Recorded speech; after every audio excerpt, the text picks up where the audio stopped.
আমার বিয়ের এখন 4.5 বছর চলে। আমার বিয়ের প্রথম দিন রাতে আমার শাশুড়ি আমাকে বলে, বৌমা, তোমার পেটে যেন কখনোই বাচ্চা না আসে।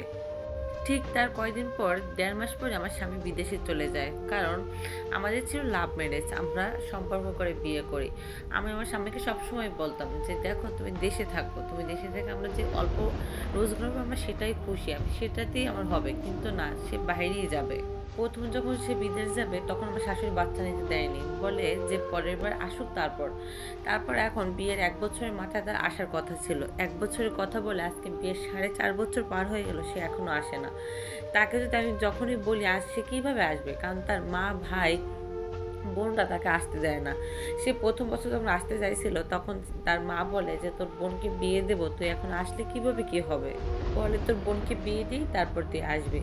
আমাদের শ্বশুরবাড়িতে একটা নিয়ম আছে, কোনো জায়গায় যদি কোনো মেয়ে সকালবেলা পছন্দ হয় তখন ওই বাড়ি বিকেলবেলায় তারা 10-15 জনকে বরযাত্রী ওখানে বিয়ে করে মেয়ে নিয়ে আসে। ঠিক আমার সাথে এমনটা হয়েছে। আমার বিয়ের সময় তারা একটা গ্রাম দিয়ে একটা শাড়ি কিনে নিয়ে আমাকে নিয়ে আসে। আমার বাবা মা ঝামেলা করতে চাইলেও করতে পারেনি, কারণ আমার বিয়ের কথা পুরো গ্রাম মানুষ জানে। যদি এখানে বিয়েটা ভেঙে যায় তাহলে মানুষটা ভাববে, সবাই ভাববে যে মেয়েটা খারাপ, এই জন্য বিয়েটা ভেঙে গেছে। যার জন্য আমার বাবা মা কিছুই বলেনি। কিন্তু আমার ননদের বিয়ের সময় দেখেছি আমার শ্বশুর শাশুড়ির আসল রূপ। তারা এই বিয়ের সময় তারা হচ্ছে ঢাকা থেকে মেহেদি আর্টিস্ট আনবে, গায়ে হলুদের প্রোগ্রাম হবে, তারপর ফটোগ্রাফার আসবে। এইভাবে করতে করতে 10 লাখ টাকার একটা বাজেট করে, যাতে আমার জামাই আর কোনোদিনও প্রবাস থেকে এই দেশে না আসতে পারে। একটা বিয়েতে আনুমানিক খরচ যেটা হবার সেটা করলে হতো, কিন্তু আমার স্বামীর উপর এত প্রেশার কেন?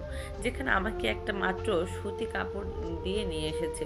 এইভাবে তালবানা করতে করতে আর নাইবে বলি। তারপর যখন আবার 1 বছর পর বাহির থেকে আসতে চায় তখন তারা আবার কত কাহিনী শুরু করে, যাতে সে এই দেশে নাই আসতে পারে।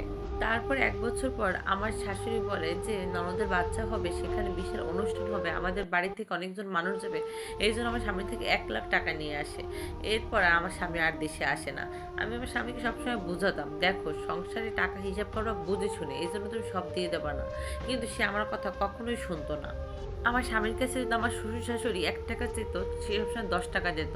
কিন্তু সে আমার বেলা ছিল উদাসীন। তাকে আমি সবসময় বলতাম, দেখো, আমাদের একটা ভবিষ্যৎ আছে, আমাদের একটা সন্তান হবে, কিছু টাকা সেভিংস করো। কিন্তু সে কখনোই 1 টাকা জমাতো না। সে আমাকে যদি কিছু টাকা দিত, ওখান থেকে আমি কিছু টাকা জমিয়ে জমিয়ে একটা ডিপিএস করি। এই তো কোরবানির ঈদটা গেল, এরপরই তার আসার কথা ছিল। কিন্তু আমার শাশুড়ি বলে, আমরা এখন বাড়ির কাজ ধরেছি, এখন যদি ও আসে তাহলে আমরা কীভাবে বাড়ির কাজ কমপ্লিট করব। তারপর আমার শাশুড়ি আমাকে ডেকে নিয়ে বলে, বৌমা, কী শুরু হয়েছে? তুমি কি, আমার ছেলের সাথে আমি যখনই কথা বলি তখনই শুনে আমার ছেলে আসতে চায়। তুমি কি সারা রাত আমার ছেলে কি খালি বুঝাও দেশে আসার জন্য? তখন আমাকে বলে, তোমাকে কি আমরা কখনো একটু অশান্তিতে রাখি? তাহলে কেন আসতে বলো? তোমার শ্বশুর তো বাইরে ছিল। হ্যাঁ, আমার শ্বশুর প্রবাসী ছিল, কিন্তু আমার শ্বশুর বিয়ের 8 বছর পর বাহিরে যায়। সেখানে 3 বছর থেকে আবার চলে আসে, আসার পর সে আবার অন্য দেশে যায়। কিন্তু আমার বেলা কি হলো, বিয়ের 1.5 মাসের মাথায় আমার হাজব্যান্ড চলে গেল। এইবার আমার শাশুড়ির ব্যাপারটা ছিল আলাদা। আমার ননদের জামাই সিলেটে পোস্টিং হয়। আমার ননদের জামাই বলছিল সে যার 5 দিন পর সে ওয়াইফকে নেবে। কিন্তু আমার শ্বশুরবাড়ির মানুষ তারা মোটেও রাজি না। তারা চায় সাথে সাথে যেন তার মেয়েকে নিয়ে যায়।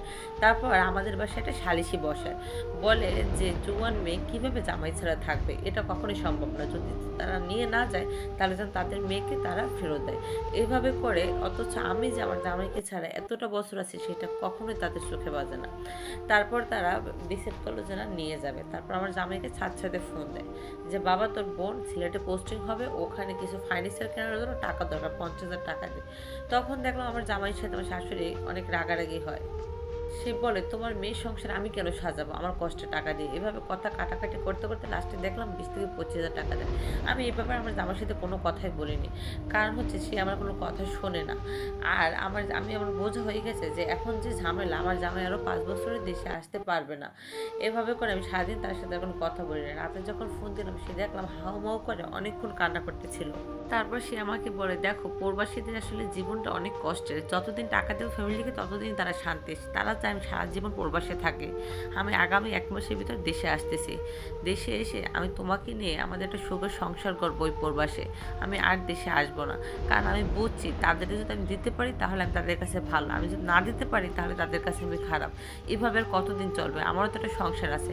এটা শোনার পর আমার এতটা ভালো লাগছে যে আমি এতদিন সেভিংস করি নাই, এটা নিয়ে আমার কোনো দুঃখ নাই। আমার জামাই যে তার কাছে আমাকে নিয়ে যাবে, আমাদের যে এরপর থেকে একটা সুন্দর ভবিষ্যৎ হবে এবং আমরা সুন্দর একটা সংসার করব, এতে আমি অনেক খুশি।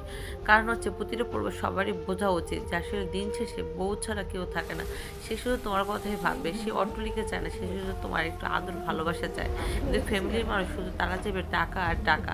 কখনোই তারা বলবে না যে বাবা তুই দেশে আয়। অথচ একটা বউ সারাদিন 24 ঘন্টা তোমার মুখের দিকে তাকিয়ে থাকবে, কখন তুমি একটু দেশে পাড়ি দেবে, কখন তোমার মুখটা দেখবে। এটাই হচ্ছে ফ্যামিলি। এই জন্য ফ্যামিলির কথা না ভেবে সবসময় একটু বউয়ের কথাটা চিন্তা করুন, যে মানুষটা আপনাকে আঁকড়ে রাখে, যে মানুষটা আপনাকে অনেক বেশি ভালোবাসে।